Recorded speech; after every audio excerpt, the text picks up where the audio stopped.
If someone had told me a year ago that my life, my quiet, meticulously ordered life, would be irrevocably altered by a wedding photographer, I would have laughed. A small, tight, anxious laugh, but a laugh nonetheless. My life was a library, not just because I worked in one, surrounded by the hushed reverence of paper and ink, but because I had structured my own existence along the same principles. Everything had its place. My books were alphabetized by author, then chronologically by publication date. My socks were arranged by color and thickness in their drawer. My emotions, for the most part, were cataloged, shelved, and left largely undisturbed in the dusty archives of my chest. It was a safe system, predictable, lonely if I was being honest, but safely so. Then came Chloe's wedding. Chloe, my only real friend, a bright comet of a person who had somehow decided to keep a quiet little moon like me in her orbit since college. Her wedding was destined to be everything I was not: loud, sprawling, and full of strangers. It was held at a remote country estate, a place of manicured lawns and ancient stone, where the air itself seemed to hum with the pressure of manufactured joy. I felt like a misprinted book on a shelf of pristine first editions. And then I saw him. He was in the center of it all, a whirlwind of calm, command in the eye of the pre-ceremony hurricane. Julian, the photographer. He moved with an easy, predatory grace, his camera an extension of his arm. He wasn't tall in a lanky, awkward way. He was solid, broad-shouldered, a physical presence that seemed to bend the light and sound around him. He wore a simple black shirt, sleeves rolled up to his elbows, revealing forearms corded with muscle and dusted with dark hair. His voice cut through the nervous chatter of the bridal party, not with a shout, but with a low, confident timbre that made everyone stop and listen. "All right, ladies, a little closer." Chloe, chin up just a fraction. Perfect. He was handsome in a way that felt vaguely unfair.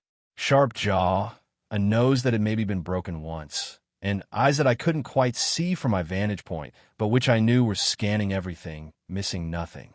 He was the architect of these perfect moments, the curator of other people's happiness. And I felt an immediate, prickling annoyance.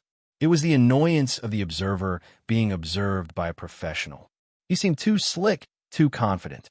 One of those people who moved through the world as if they owned it, who never had to second-guess a single gesture or word. A man who had probably never spent a Saturday night alone with a book and a cup of tea and felt a profound sense of relief. I watched him from the periphery, my designated habitat. I saw the way he could coax a genuine smile from a terrified flower girl, the way he adjusted a groomsman's crooked tie with an effortless flick of his wrist. He was competent, frustratingly, undeniably competent, and I couldn't stop watching him.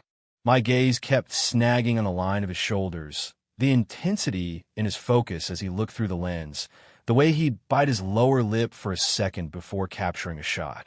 He was a story I couldn't read, a language I didn't speak. The distance between us was a chasm. He was the sun-drenched, chaotic celebration. I was the quiet, shadowed corner. He was a professional, paid to be there. I was a guest, obligated to be there. He was, for all I knew, perfectly straight, surrounded by beautiful bridesmaids, living a life that ran on a completely different track from my own. The thought was a small, familiar ache, a barrier so standard, so expected, that I had built my life around its certainty. So I watched, and I maintained my distance. It was safer that way. Then the sky broke open. It wasn't just rain. It was a biblical deluge, a sudden, violent tantrum from the heavens that turned the pristine lawns into a muddy swamp and the charming gravel driveway into a rushing river. The lights flickered once, twice, and then died, plunging the reception tent into a chaos of shrieks and nervous laughter, illuminated only by emergency lights and a sea of cell phones. My routine, my carefully planned evening of quiet observation and a timely exit, was shattered. The announcement came an hour later, delivered by a frazzled wedding planner with a megaphone. The roads were flooded. No one was leaving. Panic, cold and sharp, pricked at the base of my skull. An unscheduled overnight stay. With all these people, my own personal hell. The staff at the estate scrambled to arrange accommodations. The main house filled up quickly with family and the bridal party. Other guests were doubling and tripling up in the larger suites. I was an outlier, a single guest without a plus one, a logistical problem. Just as I was resigning myself to a miserable night in a plush armchair, Chloe, a whirlwind of damp lace and concern, found me.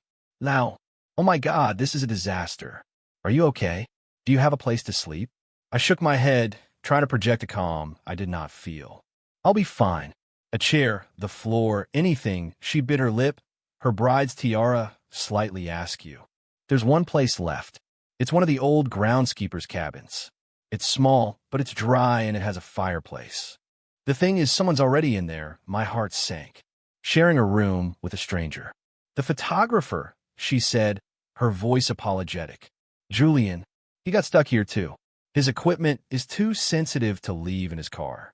Would you be okay with that? It's either that or the billiard room floor, Julian. The name landed in my stomach like a stone. The confident, untouchable man from the center of the storm. Forced proximity. The universe, it seemed, had a cruel and highly specific sense of humor. It's fine, I heard myself say, the words tasting like a lie. Whatever works. The cabin was a short, wet dash from the main house, a small stone and timber structure nestled under the dripping eaves of ancient oak trees. The air inside was warm and smelled of wood smoke and damp earth. A fire was already crackling in a large stone hearth, casting flickering, dancing shadows on the walls. And there he was. He was kneeling on the floor, surrounded by the guts of his profession. Lenses like black, glossy eyes. Camera bodies. Batteries and memory cards laid out on a soft cloth with surgical precision. He looked up as I entered, and for the first time, I saw his eyes clearly. They were a startling shade of gray, like a stormy sea, and they were exhausted. The charismatic, in-control photographer was gone. In his place was a man who looked tired down to his bones. You must be Leo, he said. His voice was lower now, rougher, stripped of its public-facing polish. I nodded, clutching my small overnight bag like a shield. Chloe sent me. I hope this isn't an intrusion. The whole day is an intrusion, he said, but there was no bite to it. Just a profound weariness. Find a dry spot. The whole world is drowning. The cabin was tiny. A single room with a small, lumpy-looking sofa, 2 armchairs, and a narrow cot tucked into an alcove. There was nowhere to go that wasn't near him. I chose one of the armchairs, placing it as far from his workspace as possible without appearing overtly hostile. Silence descended, thick and heavy, broken only by the hiss and pop of the fire and the relentless drumming of the rain on the roof. I watched him in the flickering light. I could see things now that had been invisible from a distance. A pale, thin scar that cut through his left eyebrow. The faint, dark circles under his eyes. He moved with a meticulous, almost reverent care, wiping down each piece of his equipment with a soft cloth. His hands weren't the delicate hands of an artist. They were the hands of a craftsman, calloused and capable. A long, silvery scar snaked down his right forearm, disappearing under the rolled-up sleeve of his shirt. I wondered about the stories those scars could tell. He was no longer just an archetype, the confident photographer. He was a person. A tired, stranded person, meticulously caring for the tools of his trade. This realization did nothing to calm the frantic bird beating against my ribs. If anything, it made it worse. The idealized, arrogant version of him was easy to dismiss. This vulnerable, human version was dangerous. He finished with his gear, packing it away carefully into a large padded case.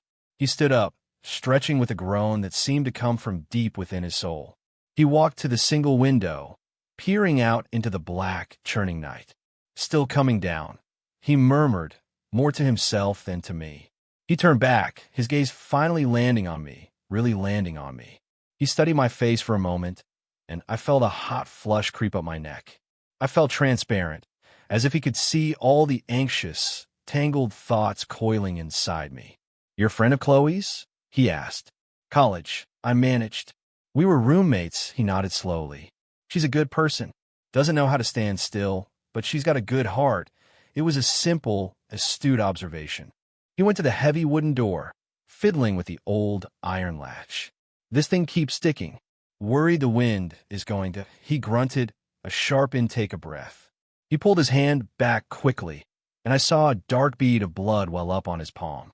Damn it. Splinter. And then something inside me clicked. The librarian. The caretaker. The part of me that knew how to fix things, how to mend torn pages and soothe paper cuts. Before my anxiety could veto the action, I was on my feet and crossing the small space between us. Let me see, my voice sounded strange, too loud in the quiet room. He looked surprised, but he held out his hand. I took it. His skin was warm, rough against mine. A current, alive, electric thing shot up my arm, straight to my chest, where it set off a series of small explosions. My breath caught in my throat. It was just a hand with a splinter in it. But it felt like I was holding the entire weight of the storm, the whole dark, thrumming night. His hand was so much larger than mine, his fingers long and strong. I could feel the steady, slow pulse at his wrist. I'm holding his hand. The thought was a deafening roar in the sudden silence of my mind. I forced myself to focus on the wound. It was a jagged piece of wood, embedded just below his thumb. It's deep, I said, my voice barely a whisper. I have a first aid kit. Of course I had a first aid kit. I was the kind of person who carried a first aid kit to a wedding. He just looked at me, his gray eyes unreadable in the firelight. I let go of his hand as if it had burned me, the sudden absence of his warmth a shock of cold. I retrieved the small kit from my bag, my hands trembling slightly. Sit down, I commanded, gesturing to one of the armchairs. And to my utter astonishment, he did. The great, confident Julian, who directed crowds and captured life, sat down meekly and held out his hand for me to tend to. The power dynamic had shifted, tilted on the axis of a tiny wooden splinter. I worked in silence, my focus narrowed to the small, intimate task. I disinfected the tweezers from my kit with an alcohol wipe. The sharp, clean scent filled the air between us. This might hurt, I warned. I'll survive, he said, his voice a low rumble. I gently took his hand again, trying to ignore the way my own heart was hammering against my ribs. I could feel his eyes on me, on my face, on my hands. His stillness was unnerving. It felt like he was observing me with the same intensity he'd used with his camera, only now I was the subject. I was under the lens. With a steady hand, I was surprised to find I possessed. I grasped the end of the splinter and pulled. It came out clean. He didn't flinch. I cleaned the small wound, applied a dab of antiseptic cream, and covered it with a bandage.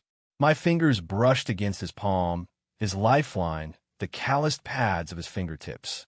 The contact was fleeting, professional, and yet it felt more intimate than anything I had ever experienced. I had touched him. I had fixed something that was broken. I finished, my work complete, but I didn't let go of his hand right away. Neither of us moved. The fire crackled. The rain beat its relentless rhythm on the roof.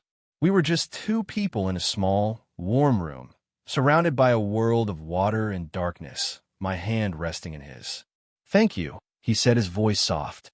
He finally, gently, pulled his hand away. I returned to my chair, the space between us now charged with a new, unspoken energy. The air was thick with it. I felt like I had run a marathon, my limbs weak, my mind racing. He broke the silence. You're good in a crisis. I risked a small smile. I prefer them small talk. A ghost of a smile touched his own lips. Me too. And just like that, a door creaked open. We started to talk. Not about the weather, or the wedding, or any of the usual pointless pleasantries. We talked about books. He asked me what I did, and when I said I was a librarian, his eyes lit up with a genuine interest that surprised me. He confessed he hadn't read a novel for pleasure in years, that his life was too full of motion and noise. I miss it, he said, his gaze fixed on the fire. The quiet, the feeling of falling into someone else's world, and I understood. I think that's why I do what I do, he continued, his voice dropping lower. Photography. It's the only way I know how to make the world stand still for a second. To find the quiet in the middle of all the noise. This was a Julian I never could have imagined. Thoughtful, introspective, lonely. The word appeared in my mind, bright and certain.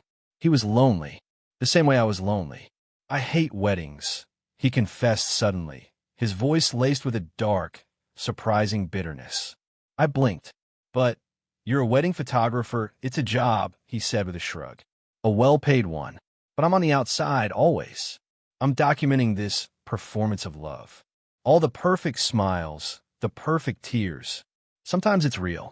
Most of the time, it feels like a play. And I'm just the guy recording it for the archives. His words resonated with a painful clarity. The spectator. The observer. I knew that role intimately.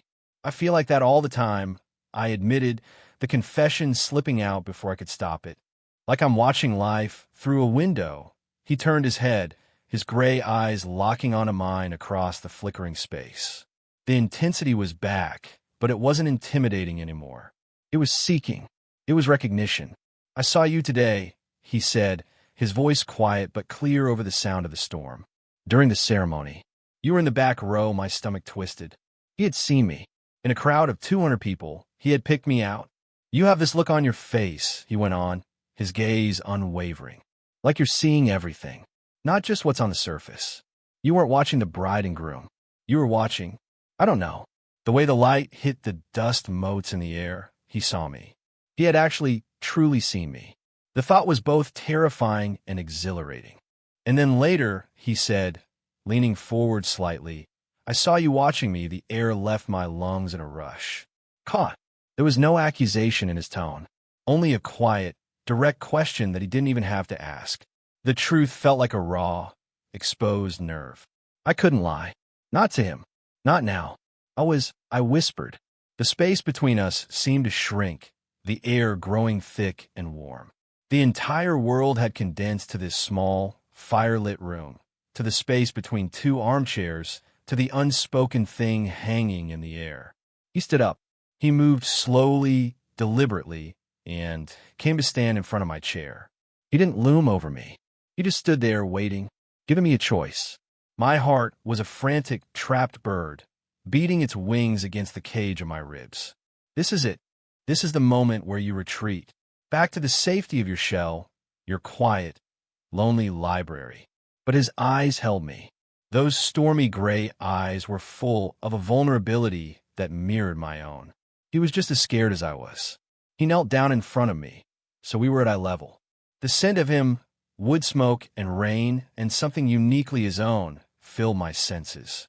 He reached out, not to touch my face or my body, but just rested his bandaged hand on the arm of the chair next to my own.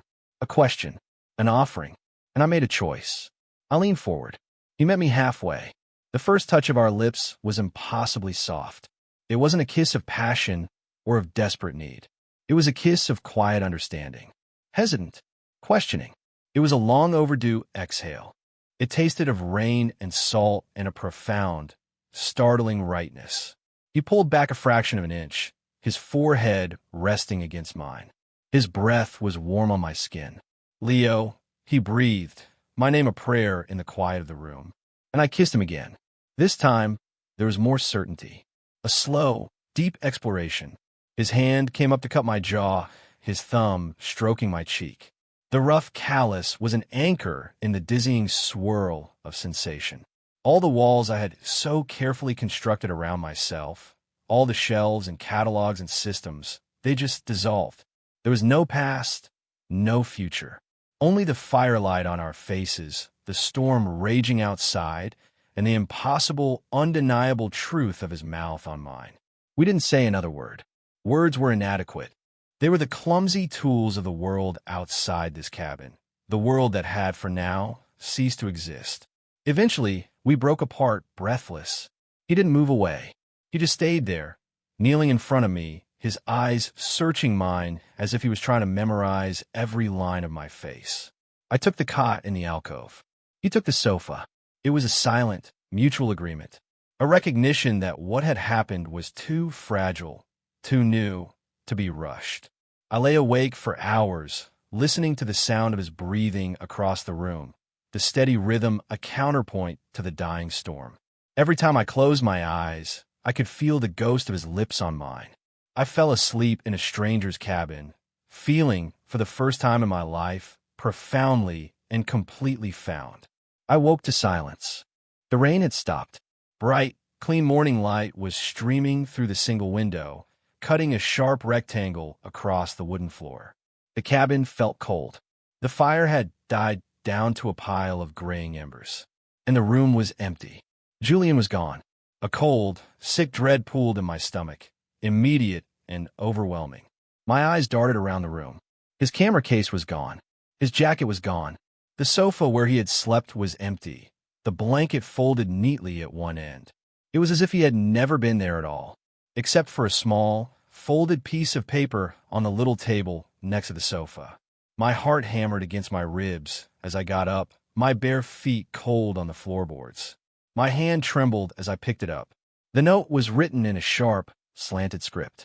Had to go check on my gear. Thanks for last night. That was it. Thanks for last night. The words were a slap in the face. So polite, so casual, so final. It was the kind of note you leave for a helpful stranger who let you share their taxi. Not for someone you had kissed as if your life depended on it.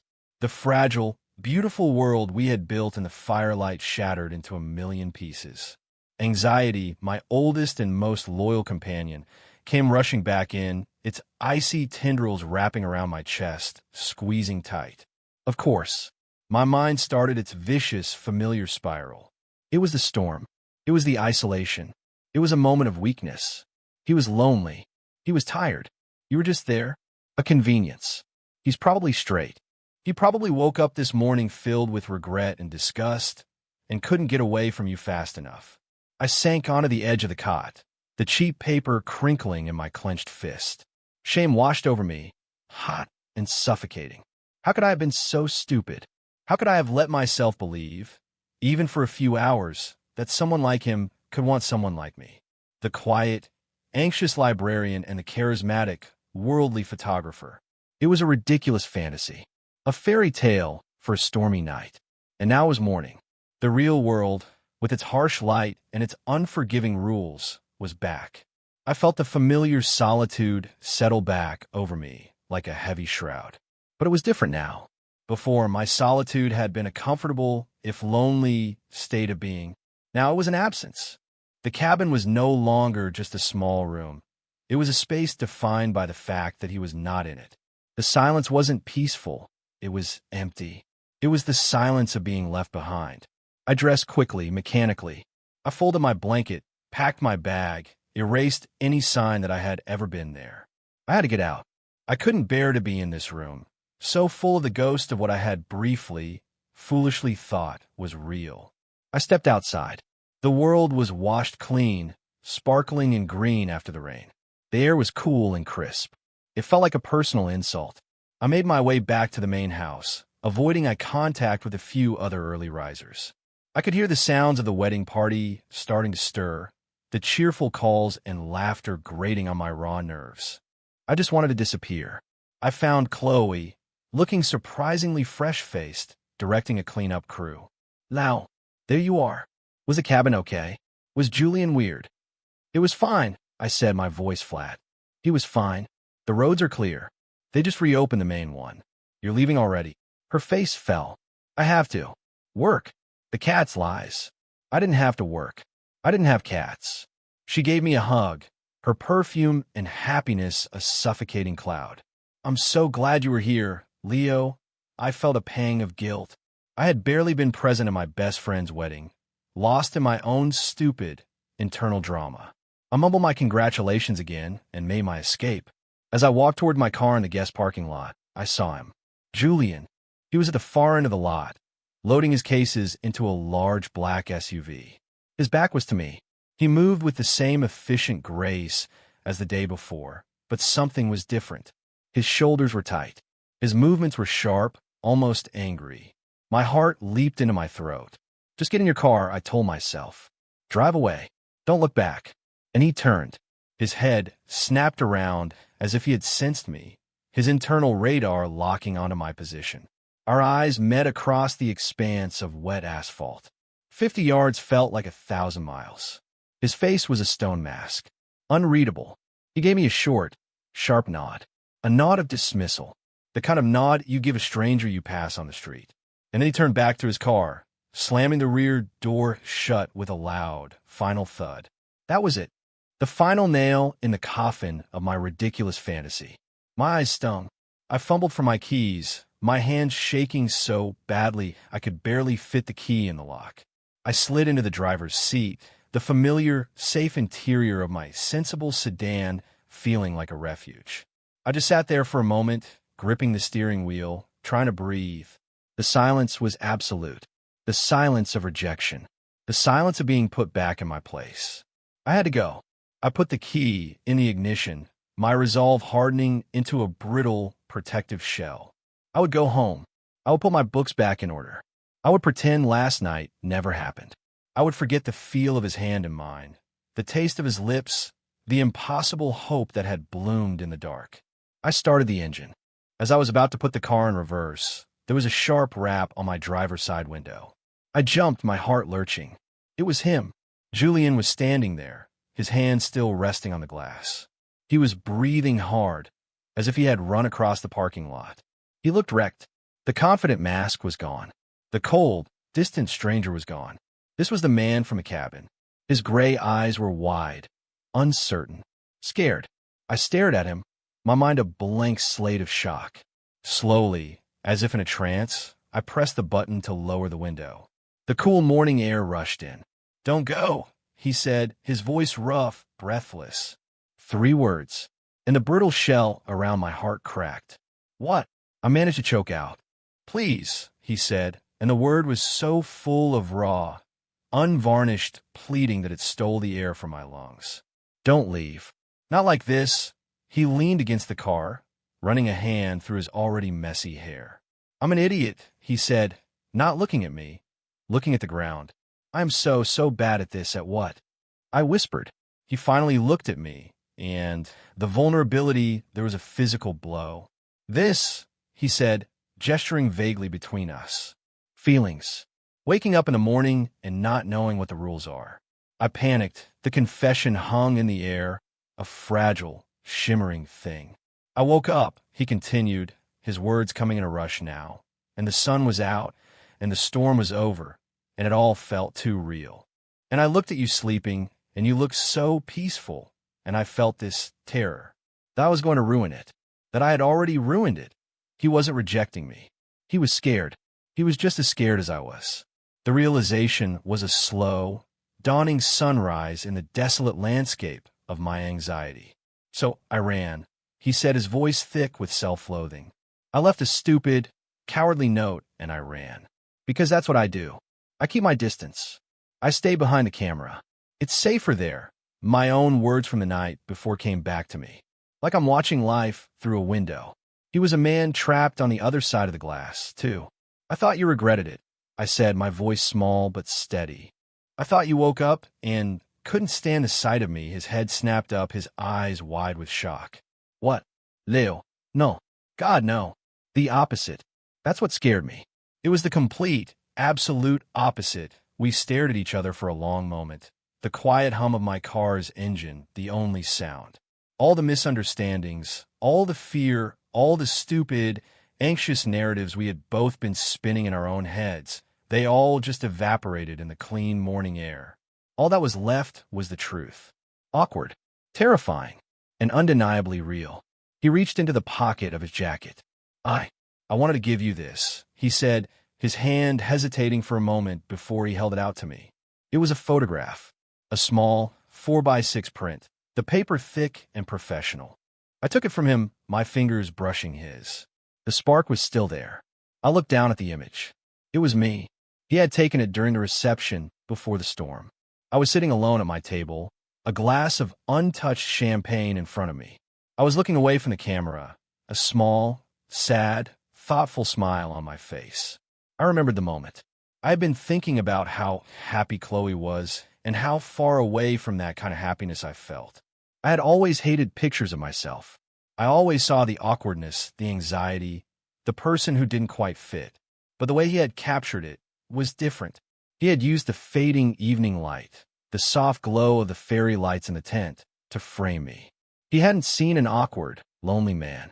He had seen someone pensive, someone quiet, someone beautiful. He had seen me the way I had always secretly hoped someone might. "I saw you," he said again, his voice soft. "All day. I couldn't stop looking. I took about 50 pictures of you." This was the best 1 inch. I looked up from the photograph, my vision blurring. "You kept taking my picture?" "I'm a photographer," he said, a faint, self-deprecating smile on his lips. "When I see something that catches my eye, I capture it." The photograph wasn't just a picture. It was proof. It was a confession. It was a tangible piece of the truth that had existed between us long before the storm ever hit. "So," he said, taking a deep breath, "can we start the morning over? My name is Julian. I'm terrible at mornings and feelings, but I'd really like to buy you a coffee. Or breakfast. Or maybe just not have you drive away." A laugh escaped me. A real one. Light and free. I turned off the engine. "I'm Leo," I said, holding up the photograph. "And I think you owe me about 49 more of these." His smile, when it finally broke through, was like the sun coming out after the rain. It lit up his entire face, chased the shadows from his stormy eyes, and made my heart do a slow, hopeful turn in my chest. "Deal," he said. "The world is quiet this morning.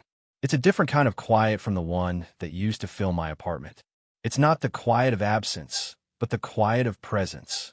A shared, comfortable silence. The air smells of fresh coffee and the faint, chemical scent of developing fluid that always seems to cling to Julian's clothes. His apartment is bright and airy, a converted industrial loft with huge windows that look out over the city. It's a chaotic, creative space so different from my own ordered world. Camera equipment lives on the bookshelves. Strips of negatives hang drying in the bathroom. And on the wall, next to a stunning landscape of a windswept coast, is a single, small framed photograph. It's me, at a wedding, looking sad and beautiful in the fading light. I'm at the stove, watching the coffee maker hiss and sputter, when I feel his arm slide around my waist from behind. He rests his chin on my shoulder, his morning stubble scratching gently against my neck. He doesn't say anything. He just holds me. His warmth seeps into my back, a solid, reassuring weight. This has become our routine, our morning. There is no anxiety, no fear of him disappearing. He is here. We are here. It's been 6 months since the wedding. 6 months of starting over, of clumsy, honest conversations and slow, patient discoveries, of learning that the confident, arrogant photographer was a facade, a carefully constructed shield for a man who felt things so deeply he was terrified of them. Of me learning that the safety of my quiet, ordered library was also a cage. He was the plot twist I never saw coming. The storm that washed away the predictable, lonely path I had laid out for myself. He disrupted my catalog, scattered my archives, and then helped me rebuild everything into something new, something better, something shared. He turns me around in his arms, his gray eyes soft in the morning light.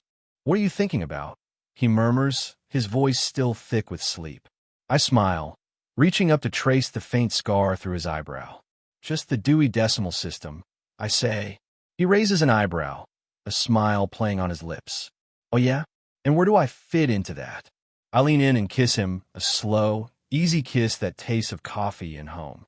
"You," I say against his lips, "are in a category all your own." He laughs, a low, warm sound that fills the quiet room and pulls me closer. And I realize my life is still a library, in a way. But it's no longer a silent, dusty archive. It's a place filled with light and color and the constant, beautiful, chaotic presence of the most incredible story I have ever known.